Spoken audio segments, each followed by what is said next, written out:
I was sitting in our apartment that evening holding a photograph from our trip to California last summer. 4 years together, 2 years living under the same roof. Derek had been asking about my favorite ring styles lately, hinting at wedding plans. Everything felt perfect.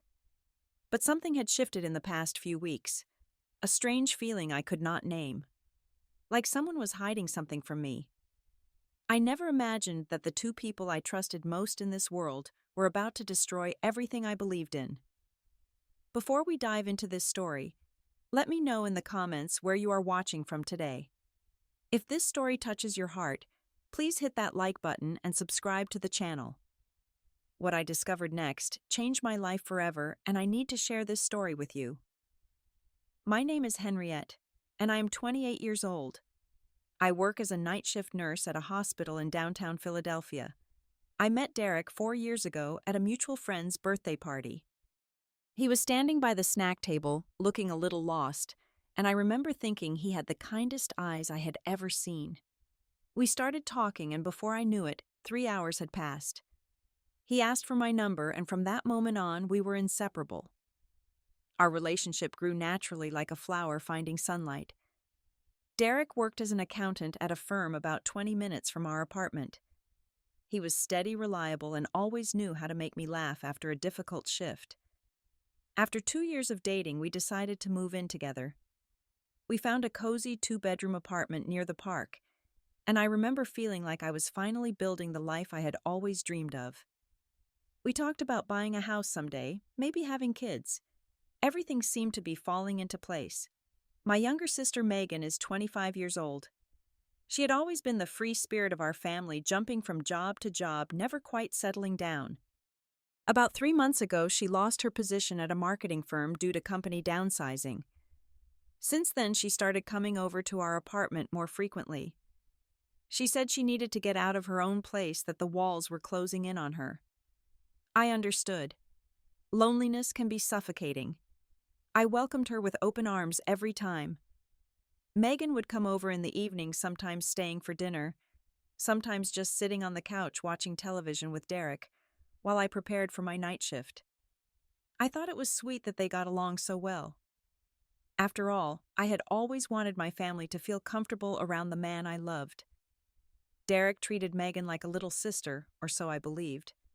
As the weeks passed, Megan started visiting more often, particularly on nights when I had to work. She explained that she did not want to be alone in her apartment, and Derek was kind enough to let her hang out. She would help him cook dinner, she said, and they would watch movies until she felt tired enough to drive home. It seemed harmless. It seemed like family taking care of each other. But then I started noticing small changes in Derek. He became quieter around me. When I came home after my 12-hour shifts, exhausted, but wanting to talk about my day, he would already be asleep. Or at least he appeared to be asleep.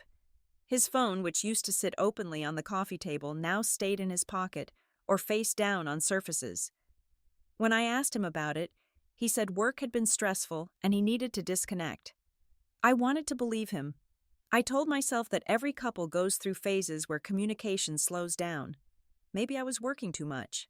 Maybe I needed to make more effort. I pushed my concerns aside and focused on being a better partner.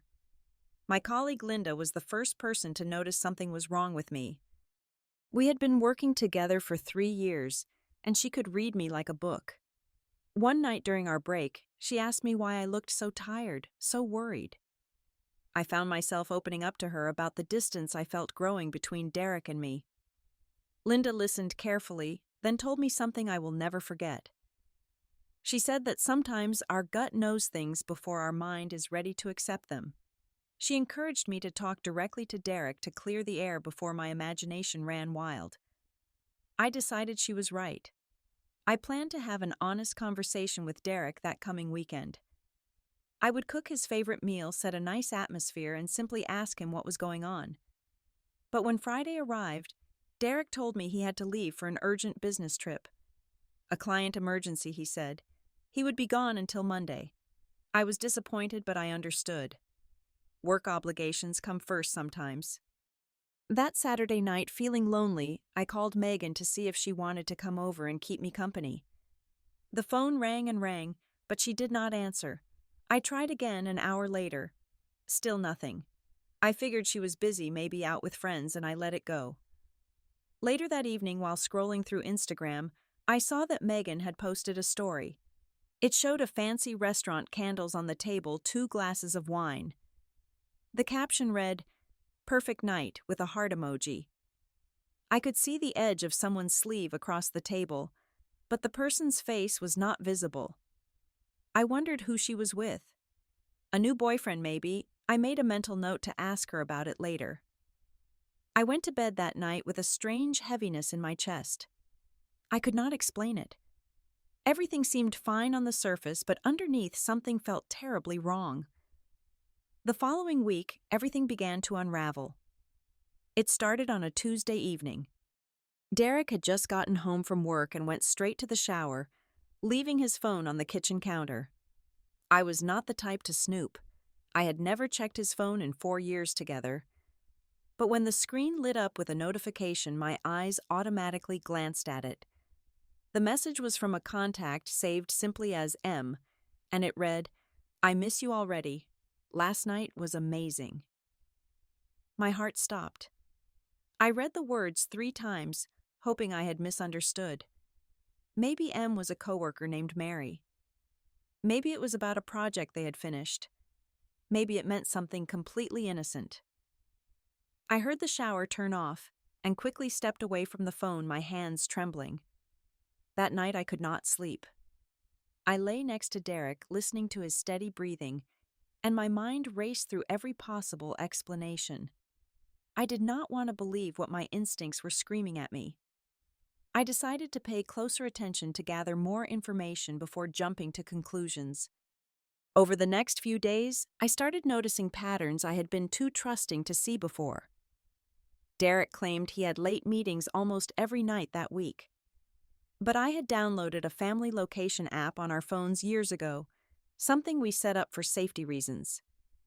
When I checked the app one evening while at work, it showed Derek's car parked not at his office, but in a residential area across town. I knew that neighborhood.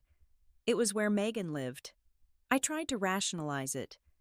Maybe Derek was helping Megan with something. Maybe her sink was broken or she needed help moving furniture. But when I called Megan that same night, casually asking what she was up to, she told me she was home alone watching a movie. Her voice sounded normal, relaxed even. That was the first time I knew for certain that someone was lying to me. I just did not know yet how deep the lies went. As the days continued, I started observing Megan more carefully during her visits. She seemed different somehow. One afternoon, she came over and looked pale, excusing herself twice to rush to the bathroom. When she came back, I asked if she was feeling okay.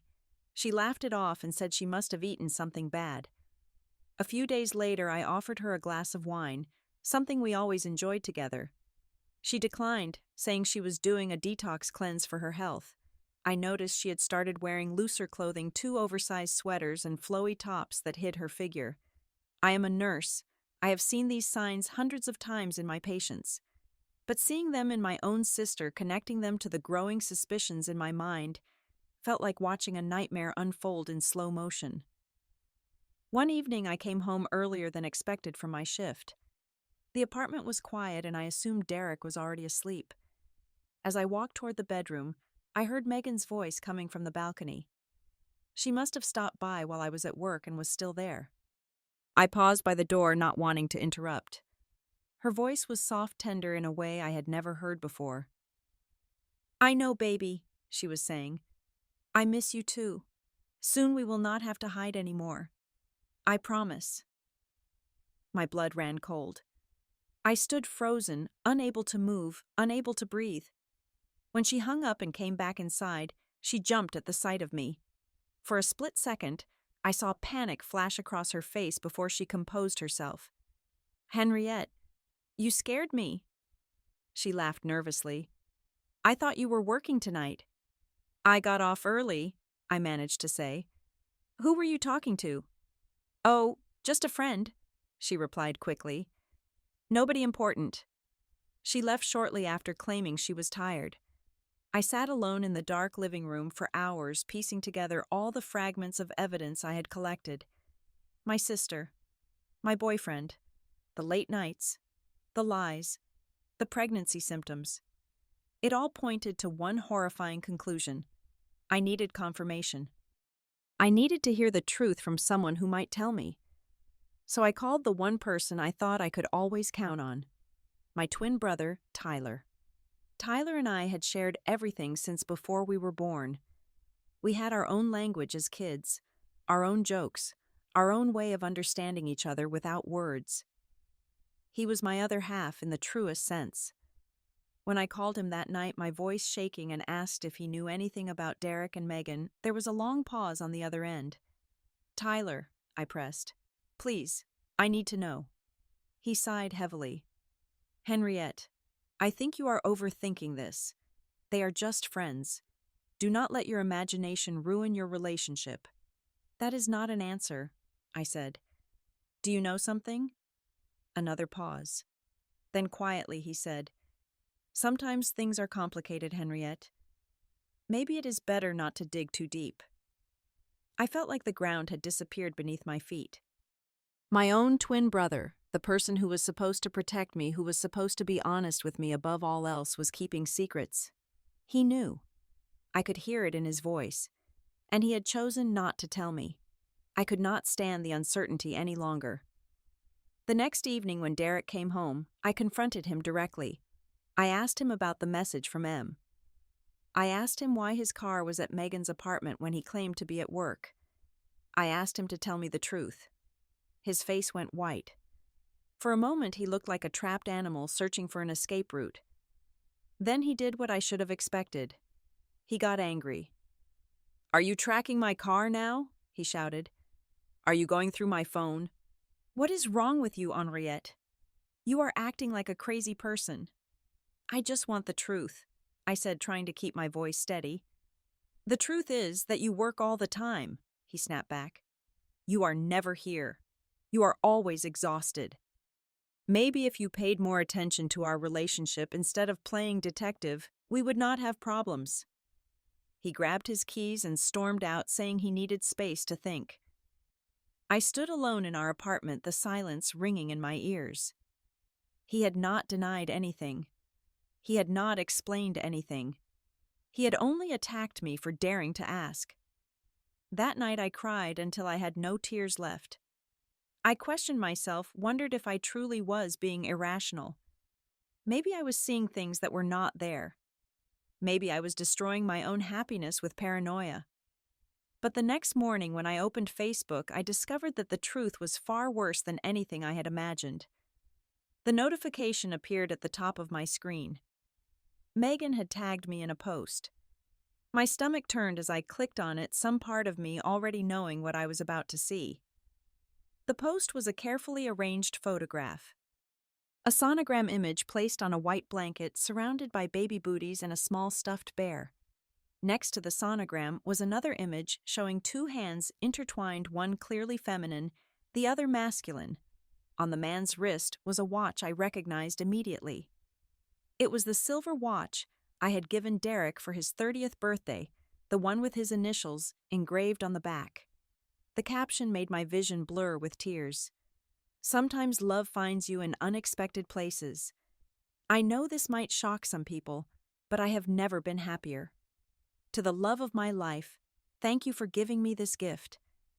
And to my dear sister Henriette, I hope you can find it in your heart to forgive us and be happy for us. After all, you are going to be a godmother." I read those words over and over, each time feeling like I was being stabbed fresh. She had announced her affair with my boyfriend to our entire social circle. She had announced her pregnancy. And she had the audacity to ask me to be happy about it, to celebrate my own betrayal by becoming godmother to the child born from it. The comments were already flooding in. Confused relatives asking what was happening. Friends expressing shock. A few people sending me private messages asking if I was okay. My entire life had just exploded publicly, and I was the last one to officially know. With trembling hands, I called Tyler. He picked up on the second ring. I saw the post, he said before I could speak. His voice sounded tired, resigned. You knew, I whispered. You knew this whole time.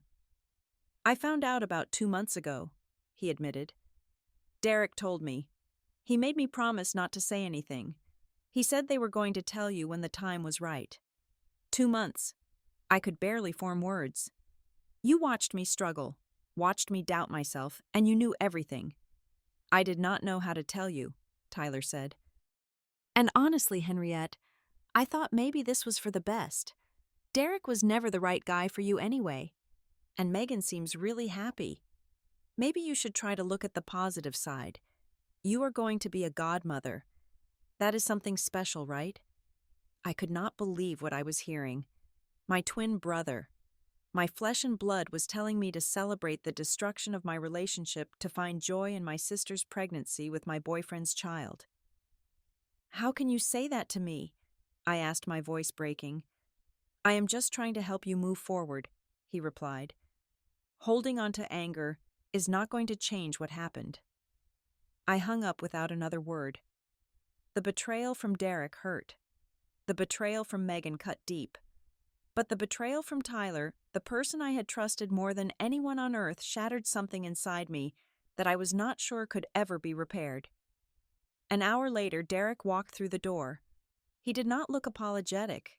He did not look ashamed. He looked almost relieved, like a weight had been lifted from his shoulders now that the secret was out. I guess you saw Megan's post, he said, sitting down across from me. You have nothing to say to me? I asked quietly. He shrugged. What do you want me to say? It happened. We did not plan for it to happen, but it did. Megan and I fell in love. While you were living with me, while you were sharing my bed. You were never here, Henriette, he said, as if that explained everything. You were always at work, always tired, always busy. Megan was here. She listened to me. She made time for me. She was present in a way you never were. I stared at this man I had loved for 4 years, this man I had planned to marry, and I realized I was looking at a complete stranger. Everything I thought I knew about him was a lie. We want you to be part of the baby's life, Derek continued.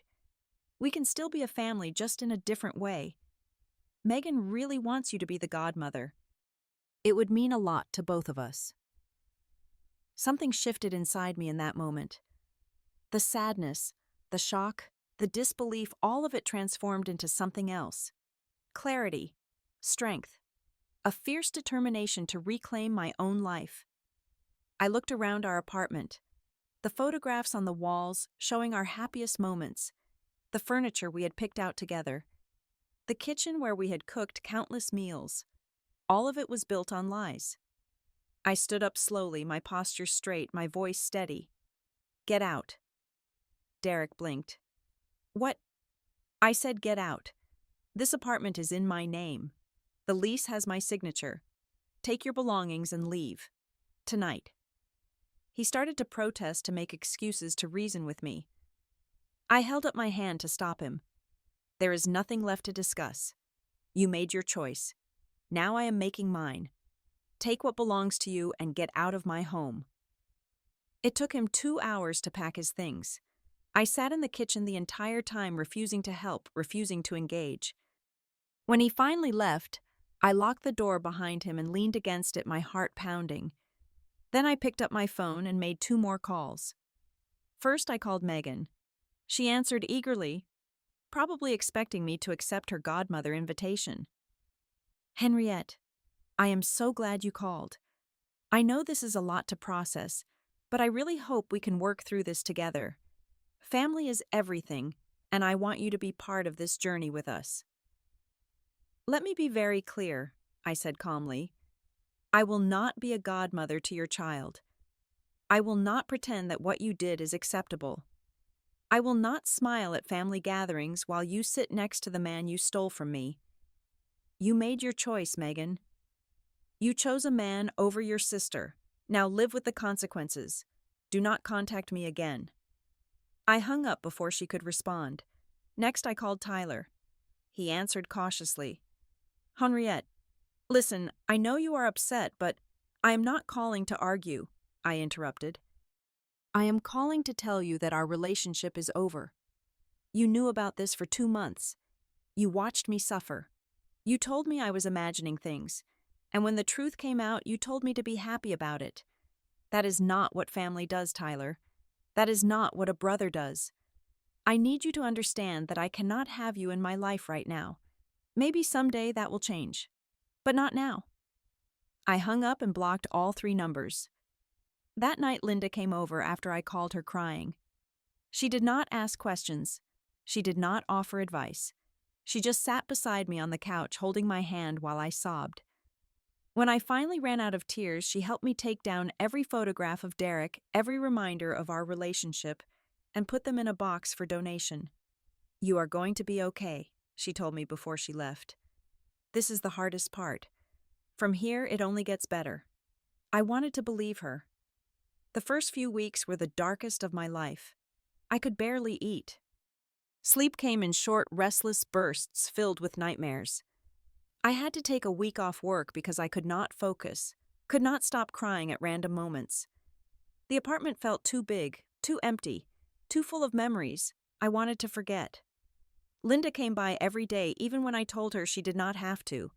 She brought soup, fresh bread, sometimes just a cup of coffee. She never pushed me to talk, never forced positivity on me. She simply sat with me in the darkness, reminding me that I was not alone. Slowly, painfully, I began to piece myself back together. 2 weeks after everything fell apart, I returned to work. My patients needed me. The routine of checking vitals, administering medication, comforting frightened families. All of it reminded me who I was outside of the relationship I had lost. I was a nurse. I was a caregiver. I was someone who mattered, who made a difference, who had purpose. I started attending yoga classes after my shifts. At first, I was terrible at it. My mind raced constantly, refusing to quiet down. But gradually, I learned to breathe, to focus, to be present in my own body. I learned that sitting alone with my thoughts did not have to be terrifying. I made new friends. Other nurses at the hospital who invited me to dinner, to movie nights, to weekend hikes.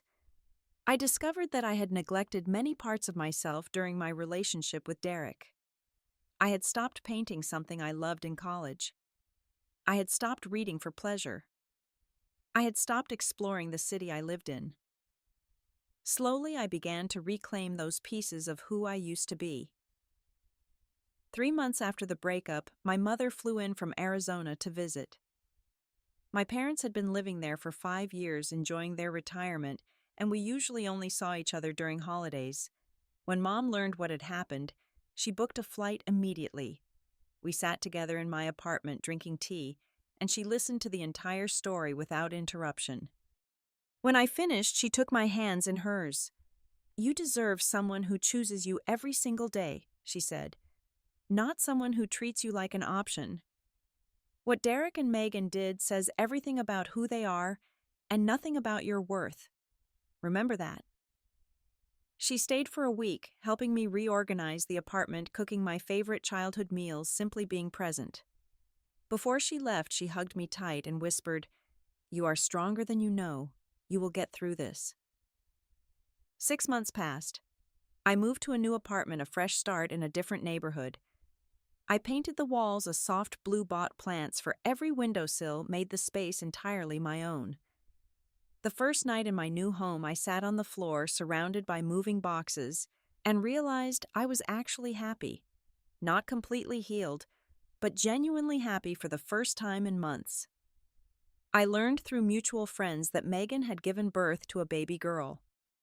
I felt a distant pang when I heard the news, but it was not the sharp, devastating pain I had feared.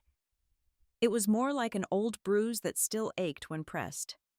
I wished the baby well. None of this was her fault. Tyler reached out several times over those months. He sent long text messages apologizing for his role in everything, for keeping secrets, for telling me to be happy about my own betrayal. I read every message, but did not respond. I was not ready. Forgiveness is a process, not a switch you can flip, and I needed more time. What I learned through all of this transformed me in ways I never expected. I learned that blood does not automatically equal loyalty. The people we trust most in the world can be the ones who hurt us deepest. Family is not just about genetics. It is about the people who show up for you, who choose you, who stand beside you in your darkest moments. I learned that I am far stronger than I ever gave myself credit for. I lost my boyfriend, my sister, and my twin brother in a single blow, and I survived. Not just survived, but grew. I discovered parts of myself I had forgotten existed. I found independence I did not know I possessed. Most importantly, I learned that choosing myself is not selfish. It is necessary. For years, I had put everyone else first. I worked extra shifts to help pay for things Derek wanted. I welcomed Megan into my home whenever she asked. I trusted Tyler with my deepest fears, and in the end, none of them chose me back. Learning to choose myself to protect my own peace, to walk away from people who hurt me regardless of our history, was the most valuable lesson I have ever learned. If you are going through something similar, I want you to know that the pain will not last forever. Right now, it might feel like you will never be whole again. I know that feeling intimately, but I promise you day by day the sharp edges will soften. You will wake up one morning and realize you went an entire day without crying, then a week, then a month, and eventually you will look back at this period of your life not with bitterness, but with gratitude for how it shaped you. You were never truly lost. You were just finding the courage to let go of what was never meant for you. I want to ask you something. Have you ever experienced betrayal from people you trusted completely? How did you find the strength to move forward? Please share your stories in the comments below. Your experience might help someone else who is going through the same thing right now.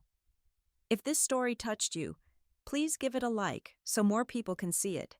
Subscribe to the channel if you have not already, and hit the notification bell so you never miss a new story. Share this video with anyone who might need to hear these words today. Thank you so much for listening to my story and staying with me until the end. I appreciate every single one of you.